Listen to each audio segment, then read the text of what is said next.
ఏం ఫ్రెండ్స్ బాగున్నారా? ఐపీఎల్ వచ్చేసింది. బెట్టింగ్ క్షణాల్లో మొత్తం ఆవిరి. చూసారా ఎంత కష్టపడుతున్నాడో? ఉదయం నుంచి సాయంత్రం నైట్ 10 వరకు ఇంత కష్టపడితే కానీ అమౌంట్ రావట్లేదు.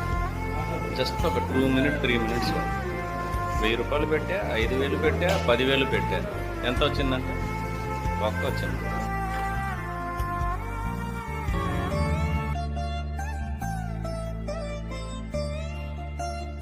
చూడండి ఎంత కష్టపడుతున్నా, చూడండి ఇలాగ ఉంటుంది.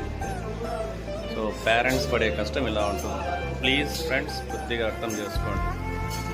సో బెట్టింగ్ అస్సలు పోవద్దండి. ఐపీఎల్ స్టార్ట్ అయింది, మొత్తం అదే ఉంటుంది. ఇంకా ప్లీజ్ అవాయిడ్ చేసుకోండి.